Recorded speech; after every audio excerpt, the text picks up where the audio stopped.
Yes, hello. My name is James Ikocha. I am an illustrious member of J Squad. Formerly known as Lucretio, still known as Lucretio, I have started a new series which I hope develops some traction. I will be reporting news. What kind of news?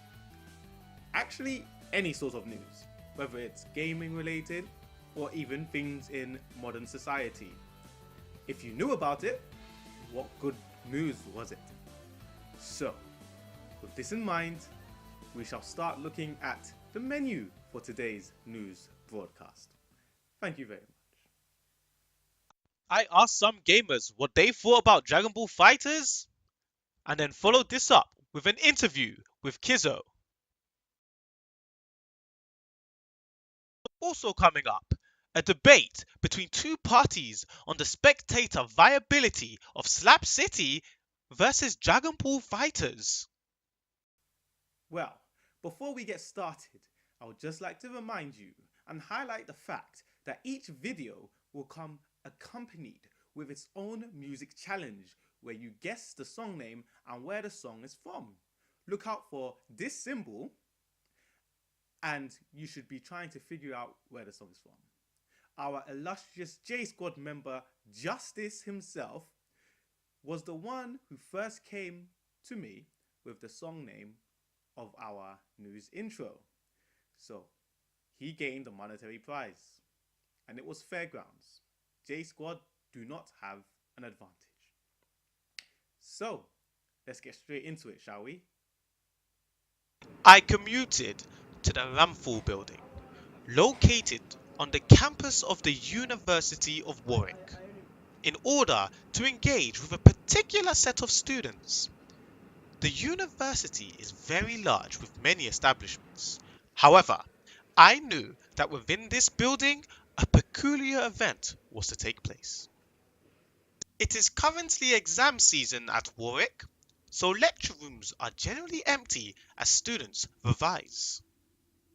On the contrary, in this lecture room, now turned into video gaming room, we have bustling activity.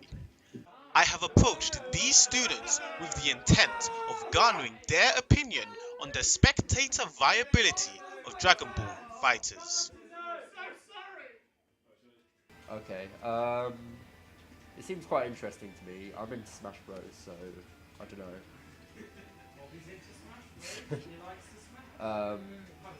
I don't know. I don't really have an opinion on it, but I'd like it to become more of an e-sport per se. Yeah. I think that Dragon Ball Fighters is a good spectator sport because it's got the recognisable characters from Dragon Ball, and in terms of depth, it's got a lot of depth to it. There's new tech every day. As a spectator sport, I don't know much about Dragon Ball Fighters, but if it's anything like Smash or Super Street Fighter, I'd imagine it'd be really good. I enjoy watching those games. It's no Marvel.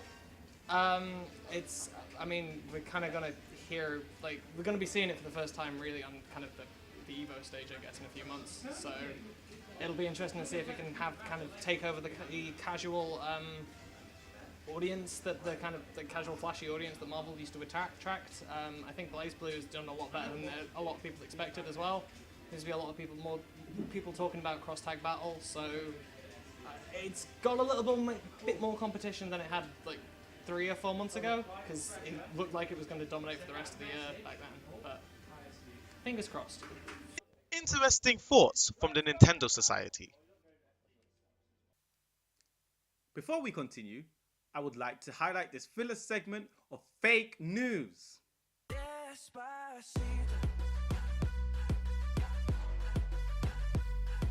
This just in, Big Nibba confirms Despacito 2 and the public is going absolutely crazy. More on this story another day. Maybe. I sat down with Kieran West to inquire about the viability of Slap City as a competitive fighter. Okay, so I think at the moment there's maybe kind of a saturation of like what people would call melee clones. So you have stuff like Icons, you have Slap City obviously, and then Rivals of Ether, which has been going a while.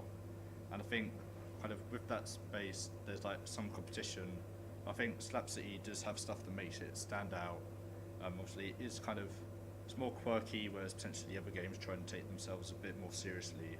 So I think, but as a competitive game, it does have like the kind of same tech skill and level of mechanics that you'd want from kind of a melee clone or a fighting game in general. Because on the surface, it does seem quite simple, but there is a lot to it. I think that does make it interesting. But at the same time, it's not. I don't think it's too overwhelming. Some people may see it as like too high ceiling to get through in melee, but I think Slap City is manageable. But yeah, as a like being similar to Smash means that you can like it has kind of like if people don't actually really know the mechanics, they see like people flying around and getting knocked off the screen, and that generally kind of I think it's more intuitive than maybe Street Fighter where there's kind of health bars and or Dragon Ball FighterZ where there's 3 different characters each with different health bars. Whereas as long as you think the main idea to grasp is as percent goes up, that's kind of a bad thing. But aside from that, it's quite straightforward. So I did vote Slap City in the poll, potentially more that I have played Slap City. I haven't really had any experience with Dragon Ball FighterZ. I think in general I do prefer like the Smash-based kind of platform fighters as opposed to the normal fighting games style of kind of Street Fighter and those. I think yeah, it's just interesting to see a new game kind of being played at a competitive tournament. We've seen Dragon Ball FighterZ at a few different events and locals in the scene, so I think it'd be good to see Slap City have its kind of own time in the spotlight. And it is with these final thoughts we conclude the interview and our time interacting with the Warwick Nintendo Society. Very beautifully put by Kizzo, aka Kieran. Right, coming up, we have a special debate between 2 people having discussion points upon the idea of Slap City and Dragon Ball FighterZ as a spectator event.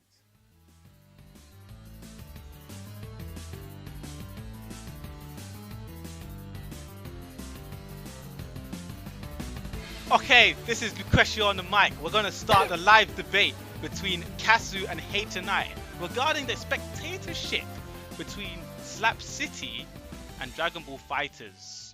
Sorry to be rude, but do you mind just pronouncing my name correctly, if that's okay? H&I. I'd prefer Hinny, but let's go. Okay, along. Hinny. We're not going to call you Hinny. We're going to call you H&I. Okay, so the first question. Which game has the better spectatorship as an outsider audience in order to watch the game? Which game would excite the audience more in terms of just viewership between Slap City and DBFZ? In my personal opinion, DBFZ, because it's mainly due to the animation style of the game. You know, like how everything just feels more explosive, kinda. Like, you look at Slap City, and whilst it does seem like a good game, the way it's animated kinda makes the game look bad, in a sense. Okay. So H&I, do you have anything to add to that or take away? Well, I kind of like how silly Slap City takes itself, really. I mean, look at the name. The name is literally Slap City. Like, you look at the graphics, you look at the characters, it's so silly. Like, it's hard not to laugh. You know what I mean? So I feel like that's almost like the appeal in itself. Like, most fighting games these days, they try really hard to sell themselves of, like, you know, these trademarks and these brands and, like, so many different kind of modes, so much DLC, so many characters. They take themselves really seriously. So I kind of like the new spin that Slap City's taking to the FGC. Okay. Okay. So maybe would you say that the mechanics of Dragon Ball FighterZ itself is, you know, maybe just a copy and paste of another fighter, but slapping on Dragon Ball Z characters which make the game automatically appealing? Or you could say that, because it's quite similar to like Marvel vs. Capcom games. However, due to like the characters being more well known, any person who, let's say we are at a Smash tournament and Dragon Ball Fighters is a side event. Any person who knows like Goku, like all these different Dragon Ball characters, they could automatically kind of be like, oh, I know this character. I want this character to win because I like this character. Okay. So in regards to Slap City, they use quite more unknown characters. Would you think this takes away from the game? Interesting question. I think the characters look silly enough to the point where they, I guess, garner interest. You know, like obviously these characters aren't trying to be serious. They look silly. Even the costumes are like they're not even just like mere changes in color. They like literally change the skin, how they look. So I wouldn't say it detracts, but at the same time, yeah. Okay, so in a recent poll made by Team Regen, they were asking for which side event they should host at their tournament New Era, which is on the June 30th Saturday, coming up quite soon. In the poll, they had Brawl, Slap City, Dragon Ball Fighters, and other.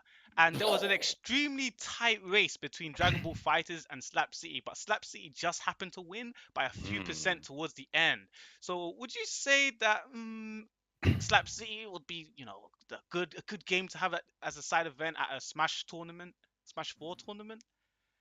In my opinion, it definitely would be a good side event due to the similar mechanics. You know, because it's a platform fighter, isn't it? Okay. So, however, like at the same time, as an esport, well, we can't really say esports as it's only just growing per se, but it's very hard to set up for like a tournament like this, especially in the UK. Not a lot of people have like laptops they want to give, like well, that does not mean for spectating. Okay. Anything else to add on that, H&I? In terms of logistics, I definitely agree. Like running a DBFZ tournament would be so much easier than Slap City. But in terms of like at a Smash tournament, a side event at a Smash tournament, I think Slap City probably takes it over DBFZ just naturally because the mechanics are. Well, I think we're not trying to hide it. Slap City is quite literally a rip-off of Smash. So I think it quite literally appeals to everyone in that venue, whereas DBFZ kind of is a game that's quite out there in relation to Smash, you know? Okay, so final question is, so Slap City happened to win the poll by a few percent. Team Regen decided to host both games as the side event. So now I have seen some comments saying that if Dragon Ball Fighters had won by a few percent, they wouldn't be hosting both games. Interesting. So what do you think is the true thing going on here? Is Team Regen right to host both games, or Dragon Ball Fighters got favored? I do think it's good that they're both hosting games because Dragon Ball Fighters has a scene outside of the UK. Although, if I'm being perfectly honest with you, I do feel that more people from the UK Smash scene will be entering Dragon Ball Fighters. You know, we have, I think Magi has already signed up, people like that. As to like, what if Dragon Ball Fighters want to run Slap City? I think it's like kind of weird how they decided to add both. They said they only wanted one, if I'm correct. So I do not know trying to do that. I think it's just because of how close it was. They decided, well, if they want to make it because if they want to make it like as big as possible, I think they've decided it's better for both games. Okay. H&I, do you think that if Slap City had lost the poll, it would be run alongside DBFZ? No. I think that probably going to get a lot of stuff for this, but I reckon there's probably like an illusion of choice. Dragon Ball Fighters is popular, is becoming popular, is more popular in the UK, or at least becoming so. And I think at Region there are quite a few players there already. Yes. So I reckon that Invasion, yeah. Yeah, I think that game was definitely going to be there regardless, but just I don't think they thought any other game would have, realistically won in that poll. Yeah. I think those options there were literally just an illusion of choice. So I find it no surprise that, you know, oh hey, DBFZ has just popped around the corner and is actually at the tournament, which I don't think is a bad thing. But if you want my genuine, you know, thoughts, there it is. Well, Oh yeah, it's definitely not a bad. yeah. thing. Thanks boy. for you both giving your input on the situation. That's No pretty much props. all we have time for. So thank you very much, Kasu and HNI. Hinny, mate. HNI. And we shall now return to the next segment. Well, I do believe that's all from me for this episode. Thank you for tuning in. Let me know what you think.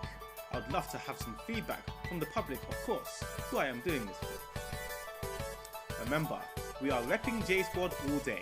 I repeat, we are repping J Squad all day.